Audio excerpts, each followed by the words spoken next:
नमस्कार, मैं हूं डॉक्टर सुनीता और एक बार फिर से आप सभी का स्वागत है हिंदी साहित्य और सृजन में। हिंदी साहित्य से संबंधित 50 महत्वपूर्ण प्रश्नों की हम एक सीरीज चला रहे हैं जिसका आज दूसरा भाग है। इस वीडियो में और इससे पिछले वीडियो में हमने आपको जितने भी प्रश्न बताए हैं वो वर्ष 2011 में एलटी की परीक्षा में पूछे गए प्रश्न हैं। तो हिंदी विषय से जितने भी अभ्यर्थी आगामी आने वाली परीक्षाओं की तैयारी कर रहे हैं उनके लिए ये वीडियो और ये सारे जो प्रश्न हैं वो बहुत ही फ़ायदेमंद रहेंगे। तो आइए शुरू करते हैं। वीडियो में आगे बढ़ने से पहले अगर आप हमारे चैनल में पहली बार आए हैं या पहली बार हमारा चैनल देख रहे हैं तो चैनल को ज़रूर से सब्सक्राइब कर लीजिएगा। तो आइए शुरू करते हैं आज का वीडियो। हमारा पहला जो प्रश्न है, वर्ष 1936 में प्रगतिशील लेखक संघ की स्थापना किसके सभापतित्व में हुई थी?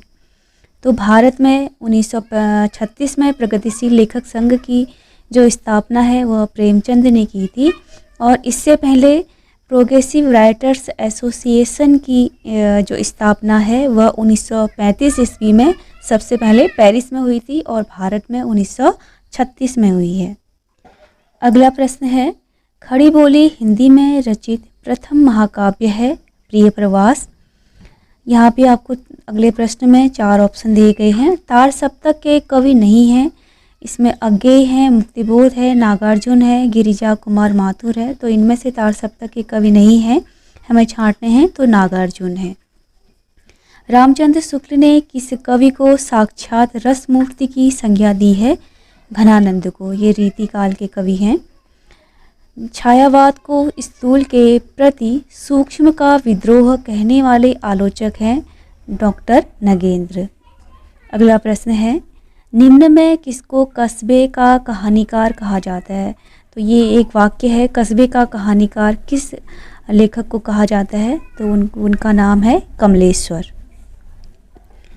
प्रयोगवाद के प्रवर्तक माने जाते हैं अज्ञेय और इसकी जो वर्ष है जहाँ से इसकी स्थापना की शुरुआत मानी जाती है, प्रयोगवाद का जो प्रारंभ माना जाता है 1943 ईस्वी।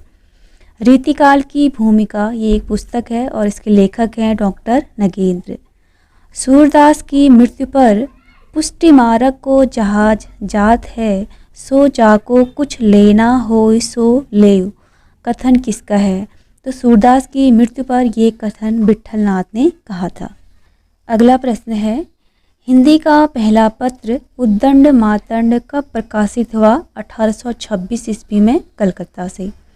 रीतिकाल की प्रमुख प्रवृत्ति रही है रीति निरूपण। केशवदास की विशेषता नहीं है, यानी केशवदास के जो काव्य हैं, जो रचनाएं हैं, उनकी कौन सी विशेषता नहीं है? अलंकार प्रियता उनके काव्य में देखने को मिलती है, चमत्कार प्रियता भी देखने को मिलती है, छंद प्रियता भी देखने को मिलती है, सहृदयता एवं भावुकता केशवदास के काव्य में हमें देखने को नहीं मिलती। इसीलिए आचार्य रामचंद्र शुक्ल ने उन्हें कठिन काव्य का प्रेत भी कहा है। घनानंद के काव्य सृजन की मूल प्रेरक शक्ति रही है तो प्रेमिका सुजान। ये एक राज दरबार, जहाँ घनानंद जिस राजा के दरबार में कवि के रूप में काम करते थे, वहाँ की एक नर्तकी थी, उस पर घनानंद बहुत ही आसक्त थे। तो जो सुजान नामक की जो नर्तकी थी उसको उन्होंने अपने काव्य की एक प्रेरणा शक्ति के रूप में लिया है और उसी के इर्द गिर्द उन्होंने अपनी काव्य की रचनाएं की हैं। अगला प्रश्न है हमारा, अलंकार निरूपक ग्रंथ है भामह। तो ये अलंकार निरूपक एक ग्रंथ है और इसके लेखक हैं हमारे भामह। राम को काम कहाँ रिपु जीत ही, कौन कबे रिपु जीतियो कहाँ? पंक्ति रावण अंगद संवाद किस कवि की प्रसिद्ध रचना से उद्गृत है? तो ये जो पंक्तियां हैं ये केशवदास के काव्य से ली गई हैं। अगला प्रश्न है, चंद्रधर शर्मा गुलेरी की प्रसिद्ध कहानी उसने कहा था 1915 ईस्वी में किस पत्रिका में प्रकाशित हुई? तो ये प्रश्न भी बहुत महत्वपूर्ण है और बहुत बार परीक्षाओं में पूछा जाता है। तो 1915 में सरस्वती नामक पत्रिका में ये जो कहानी है वह प्रकाशित हुई थी। अगला प्रश्न है, हिंदी साहित्य में शिव शंभु का चिट्ठा के लिए प्रसिद्ध उपन्यासकार हैं, तो इसके जो उपन्यासकार माने जाते हैं वो है बाल मुकुंद गुप्त। अगला प्रश्न है, किस प्रसिद्ध कवि का उपनाम एक भारतीय आत्मा था? तो सही उत्तर है माखनलाल चतुर्वेदी।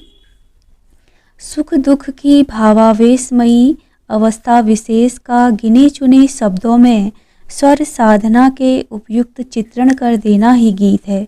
यह कथन किस रचनाकार का है? तो यह कथन है छायावाद की जो कवयित्री रही हैं महादेवी वर्मा जी। जयशंकर प्रसाद ने किस नाटक में ऐतिहासिक तलाक और पुनर्विवाह की समस्या को बड़े कौशल से उठाया है? तो उनका नाटक है ध्रुव स्वामिनी। महामानव किस महापुरुष के जीवन पर आधारित प्रबंध काव्य है? महात्मा गांधी। देखो दो दो मेघ बरसते मैं प्यासी की प्यासी पंक्ति में कौन सा अलंकार है? विशेषोक्ति अलंकार है। अगला प्रश्न है, पृथ्वीराज रासो को प्रामाणिक मानने वाले विद्वान हैं? तो श्याम सुंदर दास हैं और कर्नल टाड, ये जो दोनों विद्वान हैं इन्होंने पृथ्वीराज रासो को प्रामाणिक माना है। प्रथम तार सप्तक का प्रकाशन वर्ष है 1943 ईस्वी। यहाँ पे अगले प्रश्न में हमें मिलान करना है, जो सही उत्तर है उसे सही करना है और उनमें से एक गलत उत्तर है उसको हमें छांटना है।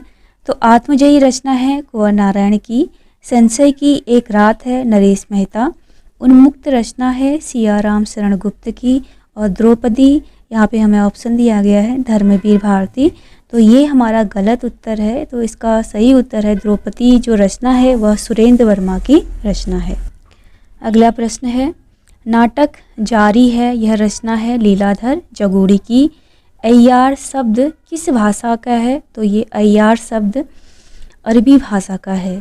फ्लैशबैक शैली में लिखा गया उपन्यास है शेखर एक जीवनी। तो फ्लैशबैक शैली को हिंदी में पूर्वदीप्ति शैली भी कहा जाता है। 1857 में प्रथम स्वतंत्रता संग्राम का चित्रण हुआ है। तो ये 1857 का जो पहला स्वतंत्रता संग्राम था उसका चित्रण बेकसी की मजार रचना में हुआ है और यह प्रताप नारायण श्रीवास्तव की रचना है। अगली जो प्रश्न है इसमें भी हमें मिलान करना है और गलत जो प्रश्न है उसे छांटना है। 10 रूपक रचना है धनंजय की। साहित्य दर्पण रचना है विश्वनाथ की। उज्ज्वल नीलमणि है, ये गलत है, तो इसमें राजशेखर उत्तर दिया गया है, ये गलत है। उज्ज्वल नीलमणि है रूप गोस्वामी की। काव्यालंकार रचना है रुद्रट की। अगला प्रश्न है हमारा, किस कवि की प्रतिभा को कार्यत्री तथा भावक की प्रतिभा को भावयित्री संज्ञा प्रदान करने वाले आचार्य हैं? तो सही उत्तर है राजशेखर। तो राजशेखर ने कवि की प्रतिभा को कार्यत्री और जो भावक है उसकी प्रतिभा को भावयित्री की संज्ञा दी है। अगला प्रश्न है, अभिव्यंजनावाद को भारतीय वक्रोक्तिवाद का विलायती उत्थान माना है। ये एक कोटेशन है, एक पंक्ति है। तो ये पंक्ति किसने कही है? आचार्य रामचंद्र शुक्ल ने। द न्यू क्रिटिसिज्म, ये इस पुस्तक के लेखक हैं जॉन क्रो रेनसम। कबीर की वाणी का संग्रह किया है धर्मदास ने। अगला प्रश्न है, 1947 में हुए सांप्रदायिक दंगों पर आधारित उपन्यास है तमस। तो ये भीष्म साहनी की रचना है। कबीर तथा अन्य निर्गुणपंथी संतों के द्वारा अंतर साधना में रागात्मिक भक्ति और ज्ञान का योग तो हुआ, पर कर्म की दशा वही रही जो नाथपंथियों में यहाँ थी। इस कथन के लेखक हैं आचार्य रामचंद्र शुक्ल। अगला प्रश्न है, अपभ्रंश भाषा का प्रथम कवि किसे माना जाता है? तो अपभ्रंश का प्रथम कवि स्वयंभू को माना जाता है। अगला प्रश्न है, बघेली का मुख्य केंद्र कौन सा है? यहाँ पे आपको दिए गए होंगे ऑप्शन। तो बघेली जो भाषा है उसका मुख्य केंद्र है रीवा क्षेत्र। डॉक्टर गिरियर्सन ने हिंदी के हिंदुस्तानी रूप को वर्नाक्यूलर हिंदुस्तानी के नाम से स्वीकारा है। डॉक्टर श्याम सुंदर दास रेखता का अर्थ नीचे गिरना ग्रहण करते हैं। खड़ी बोली का प्रयोग सर्वप्रथम अपने निबंधों में सदल मिश्र तथा लल्लू लाल ने किया था।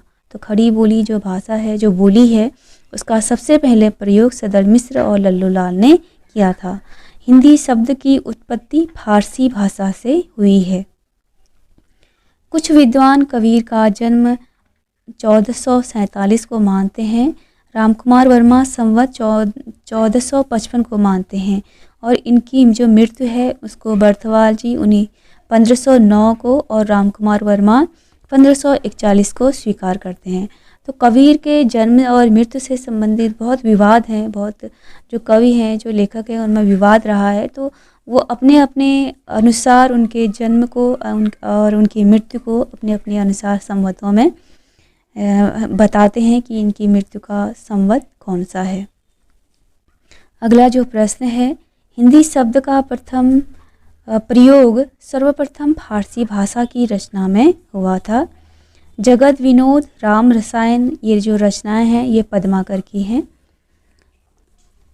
यहाँ पे कुछ रचनाएं और उनके लेखक दिए गए हैं। आगरा बाजार है हबीब तनवीर की।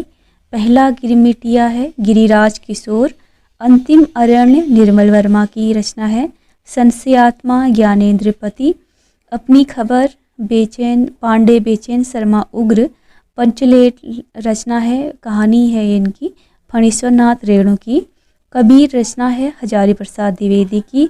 अंधा युग है धर्मवीर भारती की और ये अंधा युग एक काव्य नाटक है। ये भी बहुत बार पूछा जाता है कि जो अंधा युग है वह किस प्रकार है, क्या रचना है, कि उसका प्रकार पूछा जाता है। तो अंधा युग है काव्य नाटक। अगला प्रश्न है, मत्स्येंद्र नाथ के शिष्य हैं गोरखनाथ। नेपाल की तलहटी में 9वीं तथा 10वीं शताब्दी के लगभग नाथ संप्रदाय का उद्भव हुआ। इस संप्रदाय के उपास्य देव रूप में शिव को स्वीकारा है। तो ये भी बहुत बार पूछा जाता है कि जो नाथ संप्रदाय है उसके उपास्य देव कौन है, तो उसमें शिव की आराधना की गई है। पृथ्वीराज रासो प्रबंध काव्य चंद्रवरदाई द्वारा रचित या प्रणीत हुआ है। इसके कवि चंद्रवरदाई दिल्ली के शासक पृथ्वीराज चौहान के परम मित्र व राज्य कवि थे। इस प्रबंध काव्य की रचना संवत 1225 से 1249 विक्रमी के मध्य हुई है। 69 सर्गों में पूर्ण हुए इस ग्रंथ में आग्नेय क्षत्रियों की उत्पत्ति से लेकर पृथ्वीराज चौहान के बंदी बनाए जाने की घटना का वर्णन है। तो इसमें से महत्वपूर्ण प्रश्न ये है कि पृथ्वीराज जो रासो है उसके लेखक कौन है और उसमें कितने सर्ग हैं। तो ये बहुत महत्वपूर्ण है, प्रश्न है, ये पूछे जाते हैं कई बार। अंतिम प्रश्न है, दलपति विजय खुमान रासो में राजस्थान में चित्तौड़ प्रांत के बापा रावल से लेकर महाराणा राय सिंह तक का विवरण दिया गया है। तो खुमान रासो जो रचना है वह दलपति विजय है, इसके लेखक हैं और इसमें चित्तौड़ से लेकर महाराणा राय सिंह तक के जितने भी राजा हुए हैं उनका वर्णन इस रचना में किया गया है। तो ये थे हिंदी साहित्य से संबंधित महत्वपूर्ण जो प्रश्न हैं। उम्मीद करती हूँ ये वीडियो आपको पसंद आएगी और अगर इसे पसंद आप कर रहे हैं या आपको ये वीडियो पसंद आ रही है तो इसे लाइक कीजिए, शेयर कीजिए अपने दोस्तों के साथ। और अगर आपके कोई सुझाव हैं, किसी और विषय पर आप वीडियो देखना चाहते हैं तो आप हमें कमेंट करके भी बता सकते हैं। वीडियो पूरा देखने के लिए आप सभी का बहुत बहुत धन्यवाद।